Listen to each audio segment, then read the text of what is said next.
I've glued all 4 of my little shims together with the hole in the middle, and now I'm just going to glue the shim to the clock with a little bit of glossy accents.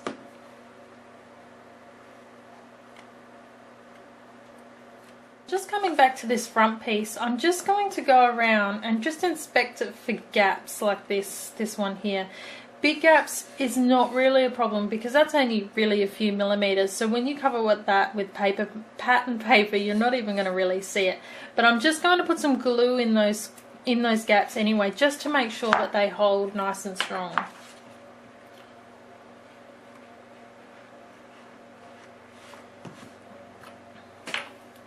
Now this is low tack painter's tape, and I'm just going to put a few pieces of this over that glued area just while the glue dries, so that it holds it, just holds it in place. And now we're just going to cut these excess bits off. I'm just going to cut them roughly.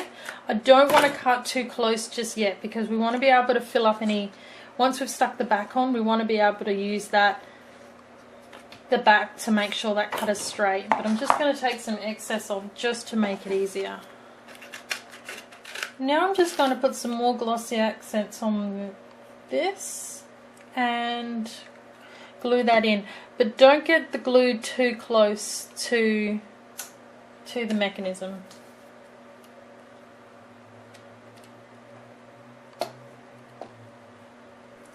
Okay, so the clock is dry now, and I'm just going to put a strip of, I'm going to put just a small piece of this reinforcing in there. So the score tape, the sticky bit is on the outside. I'm just going to place that fold right on the edge of the chipboard.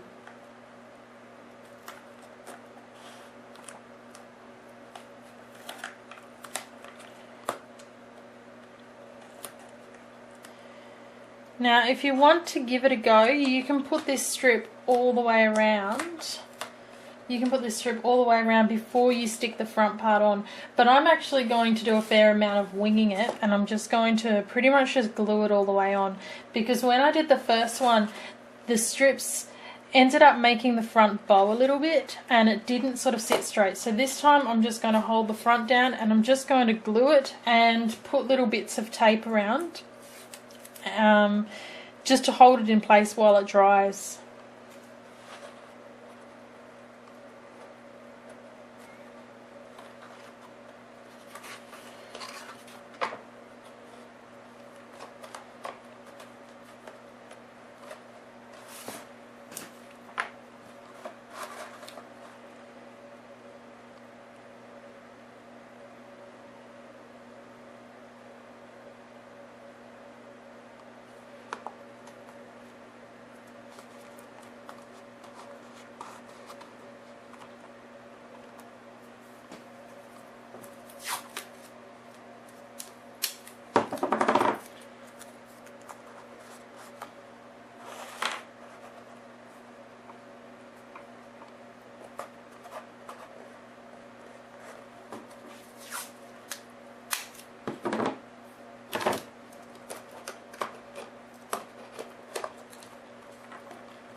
About an hour has passed, and all of these areas are pretty dry now. I've started taking off some of the tape. So what we're going to do is we're going to straighten up these lines here and cut off the excess. Firstly, I'm going to take a couple of these little strips.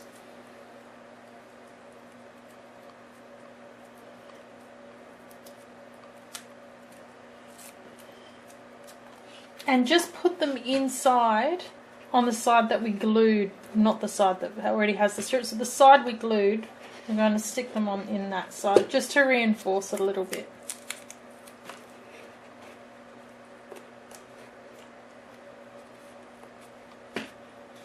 Now we can take a ruler and a pencil, and just line these two ends up with the ruler. Draw a line and then cut that excess off. I'm going to construct the box that is on the bottom of the mantle clock now. This is just using one sheet of pattern paper, and if you have done any of the projects from following the paper trail, you're probably already an expert. But we're going to just lay these pieces down.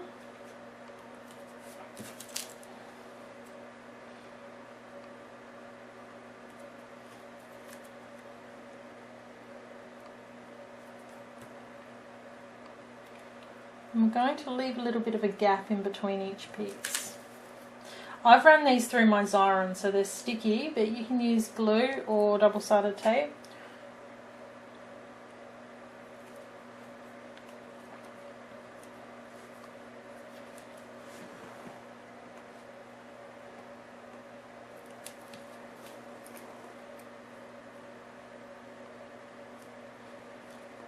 Make sure you leave a space here and here because we're going to be wrapping those edges over so we get a nice clean finish. Next we're going to take a knife and a ruler and cut a border around each edge of about 1/2 inch. That's a 1/2 inch border all the way around. So next I'm going to cut off the corners. So that's when you wrap them, there's no excess bulk there making a mess.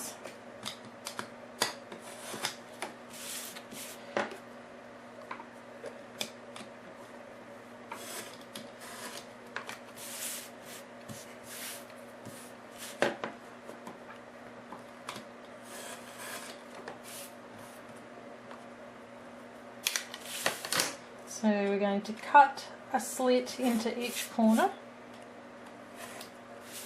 Oops, I've forgotten one corner.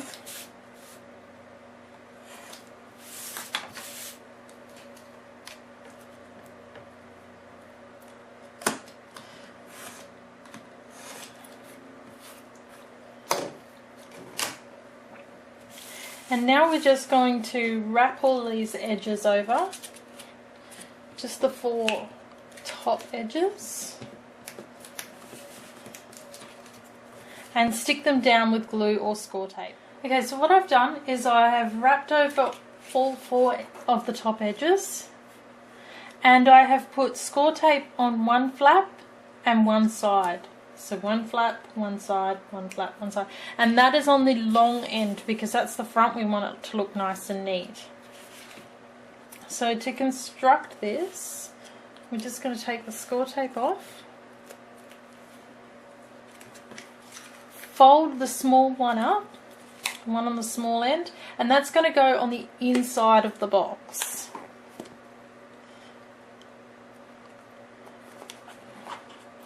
So press that into the score tape and then fold the other edge over on the outside. So that's the long end is the front and the joins are on the side.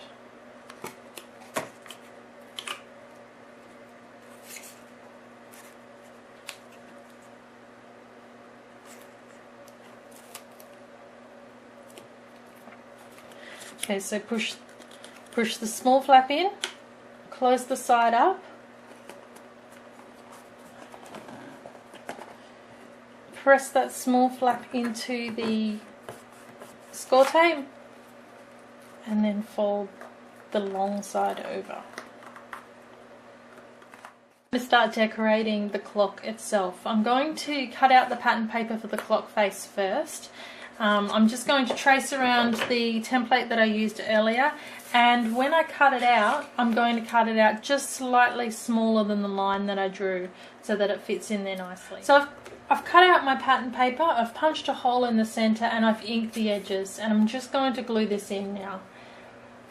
When you do the gluing, don't get it too close to the actual clock mechanism because we don't want any glue stopping that from turning.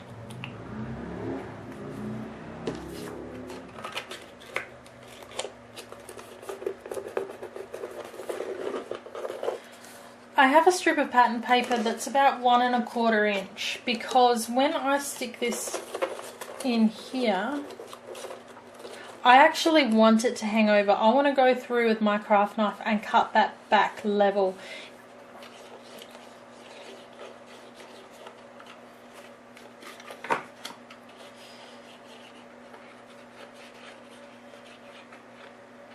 So just put glue all around and then spread it out to the edges just to make sure you're not going to have any lift up on the sides.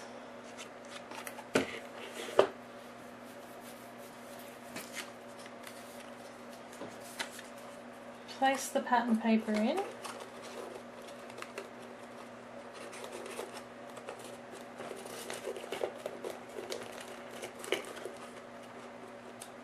And while this strip here is drying, we can start gluing the paper onto the back.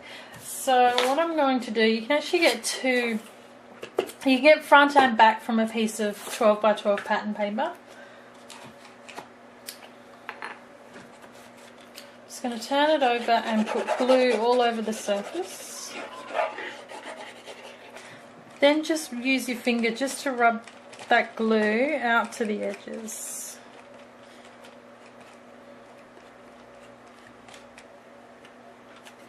Place that down on the pattern paper and then just press it down and let it dry for a few seconds.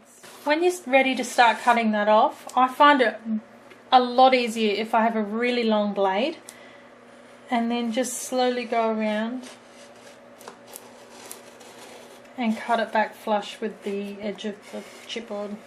Take some sandpaper. This is just a pop stick with some sandpaper glued to it with, well, stuck to it with some double-sided tape, and just wipe it along the edges just to sand them back.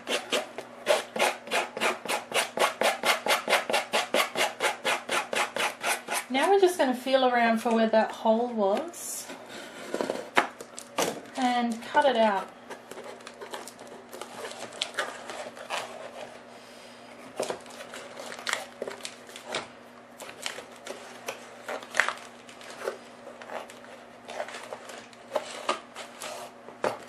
When you're pretty close to the chipboard, just take a sharp craft knife and just cut it back into the chipboard.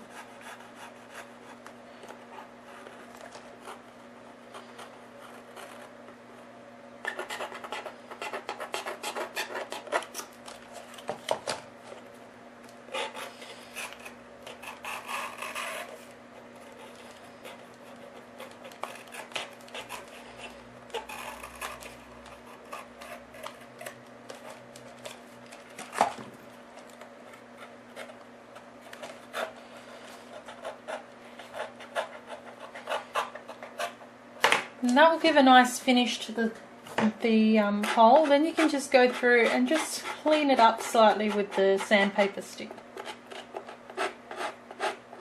Front circle, I'm going to cut it the same way I did with the square at the back.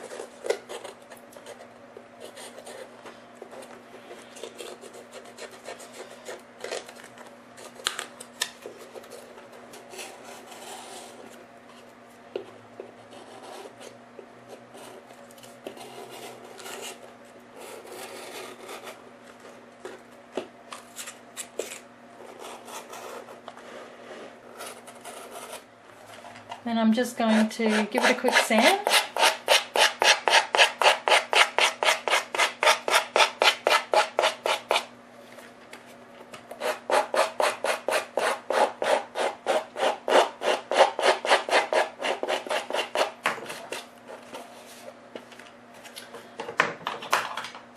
And then a little bit of distress ink.